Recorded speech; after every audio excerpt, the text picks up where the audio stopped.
NewJeans tried to pull off the most audacious power move in K-pop history, and they lost badly. But here's what I actually want to talk about, because every channel is going to cover the court ruling, and every channel is going to cover Danielle leaving, and none of them are going to cover what Adore has been doing in the last 2 weeks that tells you everything about how this story actually ends. 4 days ago, Adore quietly confirmed that Honey, Hedin, and Hein flew to Copenhagen to start recording a new album. 3 members, in Denmark, for reasons nobody has officially explained. And Minji wasn't there, and Danielle is being sued for $30 million.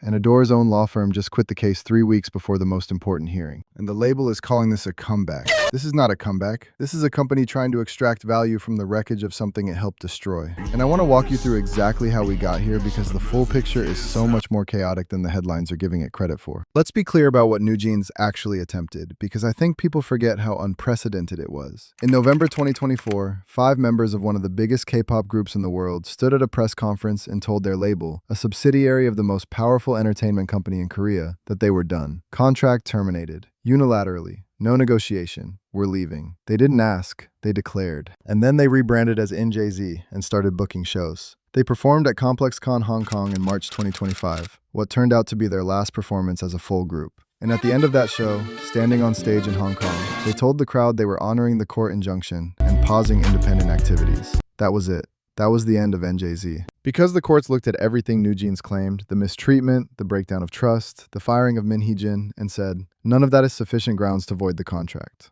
The court's reasoning was brutal in its simplicity. Adore's obligation was to manage the group and release music. The contract did not guarantee Min Hee-jin's position as CEO. Firing her was not a contractual breach. NewJeans contracts were valid until 2029, and each member would owe 1 billion won, around $730,000, for every unauthorized entertainment activity going forward. NewJeans went all in on the idea that loyalty to the person who built them was a legally enforceable right. The court said it wasn't. After the October 2025 ruling, all 5 members announced they'd return to Adore, which sounds like a resolution, except the way it happened tells a completely different story about where each member's head was at. Hedin and Hein confirmed first. Clean, quick. Adore welcomed them back immediately. Then Hani confirmed, also returned. Danielle and Minji came last, and Adore noted publicly that their return was communicated late and unilaterally. The label was making sure everyone knew not all 5 members were equally on board with coming back.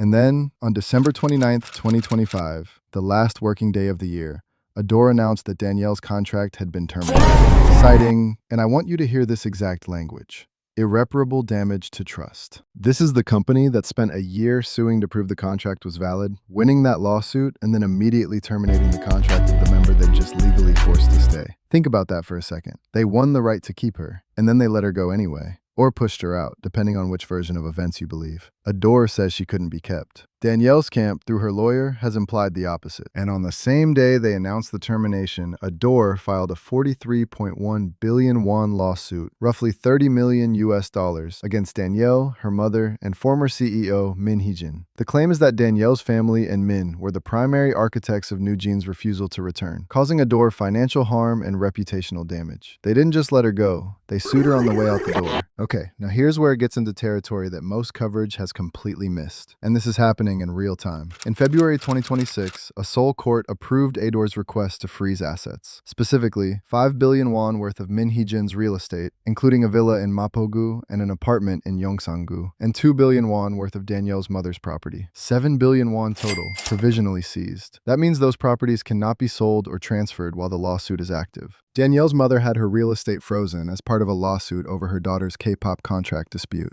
That is where this has gone. Now here's the detail from last week that I genuinely think changes the whole read on this situation. On April 24th, 2026, 3 weeks before a major hearing in the 43 billion won lawsuit, the entire legal team representing Adore submitted their resignation from the case. 5 attorneys from Kim and Chang, one of South Korea's most prestigious law firms, filed a mass withdrawal. No public explanation. 3 weeks before a hearing that was already scheduled. Danielle's side immediately requested the trial proceed as planned. Her lawyers filed with the court directly. The opposing party resigned suddenly. We want this to continue on schedule, because every delay is another month that Danielle can't freely work, can't sign contracts, can't perform without Adore's approval. Adore is now scrambling to find new legal representation before May 14th. And what's interesting, almost nobody in Western K-pop media has covered this. Most outlets reported the Copenhagen trip. Almost none reported the lawyer situation. But the lawyer situation is actually the most important thing happening in this story right now. Because if Ador can't get new representation in time, and the court proceeds anyway, they face a potentially disadvantageous ruling in their own lawsuit. And if they get the hearing delayed, which is what Danielle's team is clearly worried about, that's another 6 to 8 weeks of her career on hold, while Ador gets its paperwork in order. The pattern here is a company using the legal process itself as a form of pressure. Not to win quickly, to win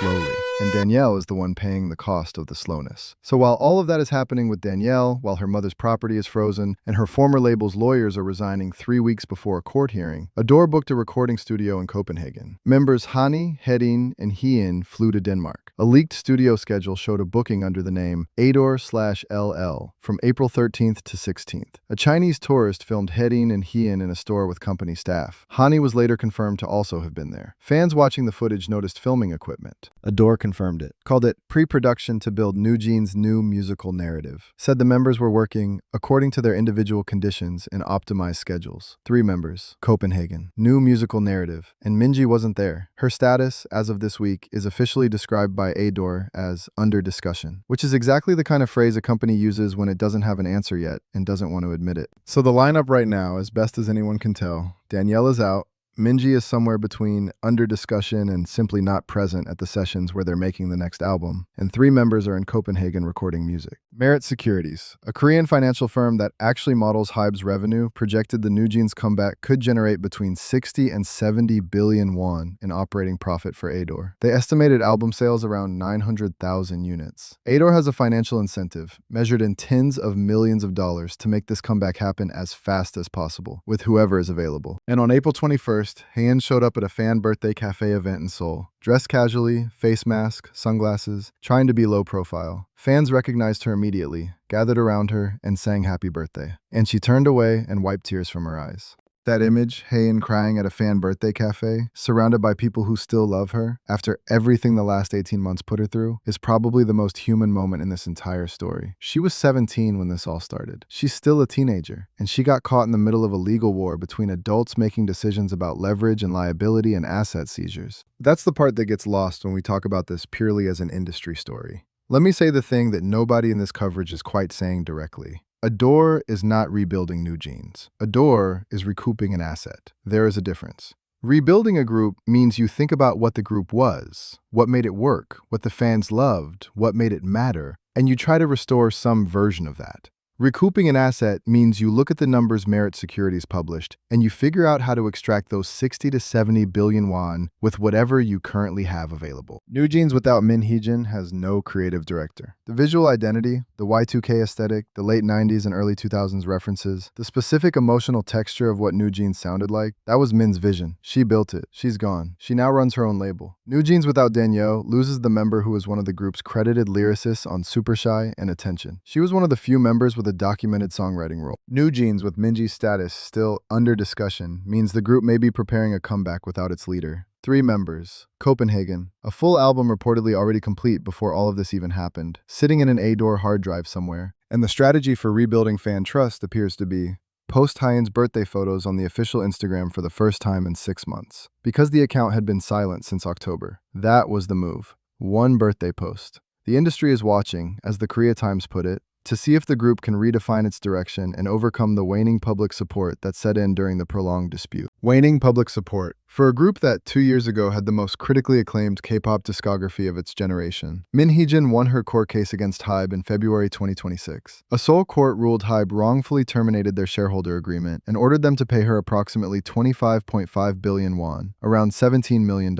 She has her own label now, OK Records. She's building something new without Hybe or Ador. Danielle is still fighting. Her contract is terminated. Her mother's property is frozen by court order. The legal team suing her just quit 3 weeks before the next hearing in a move her lawyers publicly called out as delay tactics. She gave a YouTube live stream back in December when the termination was announced and said she fought until the very end to be together with the members. She said NewJeans would always be in her heart. Since then, Adore has erased her from the group's social media. No name in the Spotify bio, no photos on the official Instagram, just the text logo. And now, slowly, individual posts for the members who stayed. This is the thing about the way Adore is handling the return that doesn't get discussed enough. The group coming back is being built on the erasure of the people who aren't coming back. No acknowledgement of what happened, no explanation to fans, no reckoning with the 18 months that just occurred. Just 3 members in Copenhagen, new album, pre-production, narrative. As if NewJeans 2022 and whatever is coming in late 2026 are the same continuous thing. As if the gap in between was just a scheduling issue. It wasn't a scheduling issue. It was a war. And one side clearly won. And the other side is now supposed to make music that people want to connect to emotionally, under a label those members publicly said had completely and irreparably broken their trust. The 3-member comeback, if that's what this is, will probably chart. Adore's projections will probably be in the right ballpark.